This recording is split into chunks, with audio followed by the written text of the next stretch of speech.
Hey everybody, today I'm going to be taking a look at a Jaz Drive here that I just got in the mail.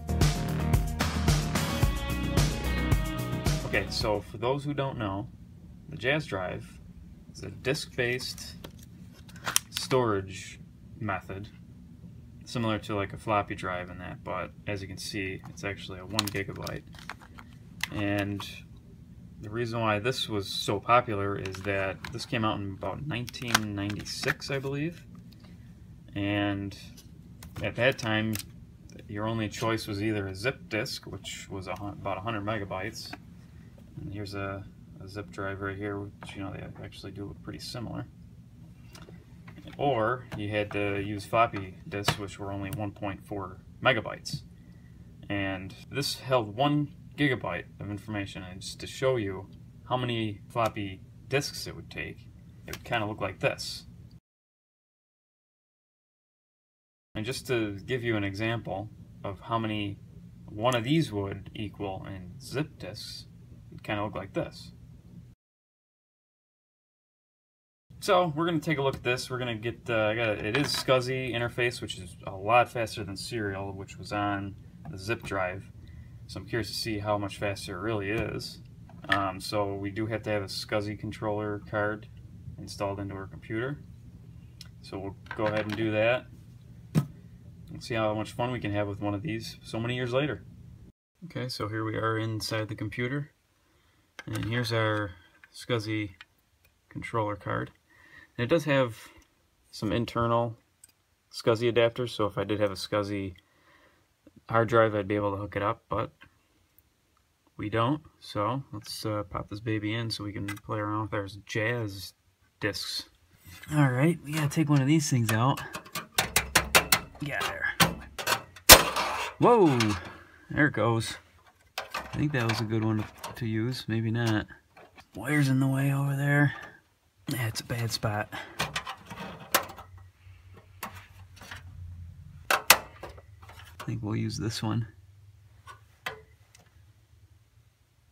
Maybe this one? No. Yeah, this one.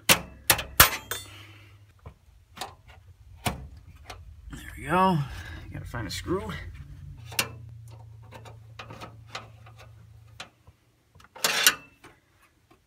And there we go. Okay, so here's our SCSI cable.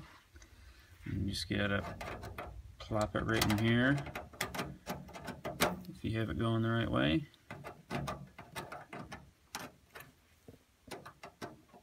It was the right way the first time, maybe. We got some bent cables in there, or bent pins.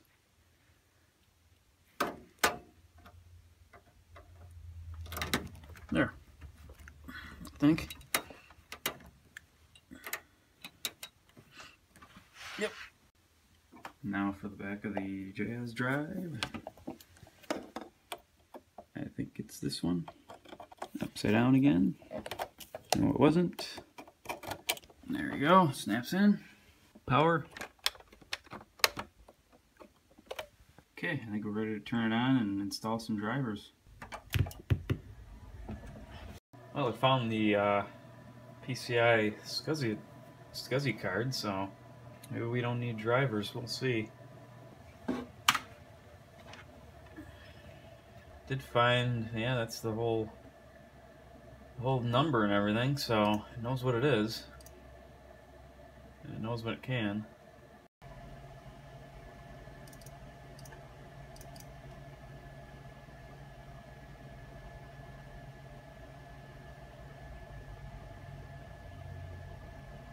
Okay, so you may not actually need drivers, so that's cool. Okay, so there's our zip disk that's currently on. We need to flip this thing in. Okay, so that's on now. And let's just put a disk in and see what happens. Okay, so it's plugged in. Reading. Refresh, maybe? Not finding it quite yet, but I do have a zip disk with some drivers on it. Okay, so I got this here, Iomega W32, which should hopefully give us some functionality of this Jaz drive here. Now this is only an 8 megabyte file here, and it's going to take 2 minutes. So what we'll do for a benchmark is to put this 8 megabyte file onto the Jaz drive when we get it going and see how much faster it is. Okay, so there it is. Finally. And we can go ahead and, you know what I'm going to do though is, I do have this Adaptec driver file, just in case the actual drivers that it did install are not working. We have a backup plan, and I probably should look here. SCSI controllers, it's all there, so it should work. Run that. We'll shut down now so it can go through and install what it needs to install. Oh, never mind. Oh, there you go. Wow, it actually does see the Jaz drive. I don't know if it's gonna try to boot from it. Maybe it does. Might have to try that. Okay, so I found the Zip 100 and I found the Jaz 1 gigabyte. And also I forgot to point out that the Jaz did have a 2 gigabyte model, which I may have, but I gotta get some discs and everything for it. And we'll say that, yeah, they are listed. Thank you for choosing Iomega. Okay. Is it there? Yep, there it is, Jaz 1 gigabyte. Okay, so let's put in our disc. Again, there it is. Very neat. Pop it in. Let it spin up. So there you go, there's the disc. Let's see how long it takes to put this on here. So I mean, there you go. That's amazing. That is definitely very nice. This is going to be a very handy utility for me, just to transfer files from different computers and everything. And I believe there is, you can have an adapter that puts it to parallel, but obviously you're going to be a lot slower by doing that. But it is an option. So it looks like it does work. And what I can do, no, I can't. Damn. I thought I would be able to make a full system backup, but it's a little too big, 1.5. So that's a bummer.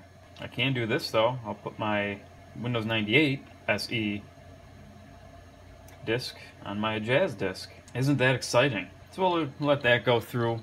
Okay, so it's all done. If we go here, there's our Windows 98 CD on our Jaz drive, or Jaz disk. And we still have 377 megabytes to spare. Look at that. Eject. That. There we go. It's pretty, it doesn't get too warm, I guess. It was going for a while. Set that there. I do have other ones to go through, so we'll just go through those real quick. Here's a Jaz Tools disc. Nothing there. There's another Jaz Tools disc. So, yeah, it's just a normal Iomega Jaz Tools disc. 5.2 from 1996. Nothing too exciting there either. Okay, so here's another, just a blank disc. Empty. And another one. Yeah, it's just empty. Another one. Nada. And here's one without a label. Empty. And that's it. Alright, thanks for watching. Thumbs up, thumbs down, comments, whatever you want.